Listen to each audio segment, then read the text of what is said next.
lot of times you have like voice memos of really embarrassing mumbling or humming, where all the people who are around you are watching you hum into your phone and think you're a crazy person. So sometimes that's where something starts, and then sometimes a lyric will kind of hit you, and write it in your notes or text it to someone or any number of things. And then I think the goal from that is just to kind of make sure that you're in a spot where you find you're ready for that moment where a lyric falls over a melody and or a melody finds the lyric. But I think the thing about songwriting is that there's actually very few rules. And so I think whatever works best for you is what you should lean into. I used to think that my songs would be better if I wrote them down by hand in a journal, but I can only write in like block capital letters. So writing things out is actually, it's an investment of time. And so I stick to the Notes app in my phone as well as the Voice Memo app. There's a new feature in your Voice Memo app where you can create folders, which is really helpful because that helps keep things organized. I use Logic Pro to make demos and stuff like that. I kind of just try to keep demos really simple with a piano and a vocal, just because I think a song, if it works in its purest form, it'll work in whatever form it kind of finds eventually. Beyond that, I do have an app that just creates like an ambient drone. So I'll just like pick a key and I'll just have an ambient drone that plays in my car, and I try and work stuff out sometimes while I'm driving, which may not be the safest thing I've ever done. Just kind of trying to create, I guess, opportunities to always be able to capture those ideas. And I think also sort of a stewardship of keeping them organized as best you can, because you never know when those songs are going to be the right songs at the right time, at the right place, with the right people. The goal in following Jesus is that his word becomes your native tongue. So I actually have a responsibility to come into the writing process from that place rather than step out of the writing process into that place. And I think that you also kind of have to hold things with an open hand and take them to the people that are around you and let them see things with a different perspective and offer feedback. The songs have to be true on face value.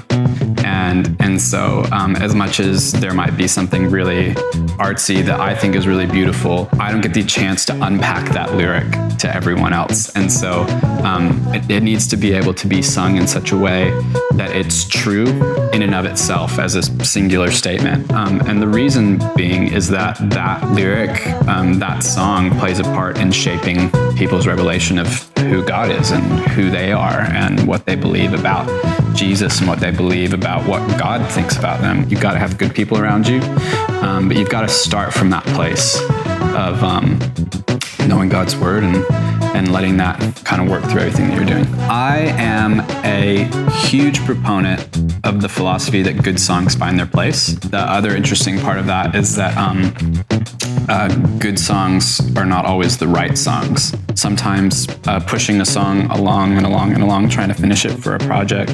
Sometimes it's pushing against the ocean, and sometimes it feels really easy. Sometimes songs happen over the course of months. Sometimes they happen in minutes. I think any time spent writing is never wasted, because that you never know what that chipping away will lead to, even if it's another song. I would say that I never give up on songs. I just let them take their time. I think if you want to start writing songs, I would say a great place to start is to not write in a vacuum or an echo chamber, to write with other people, because I think that partnership and that relationship is really important, just because of the perspective that it brings.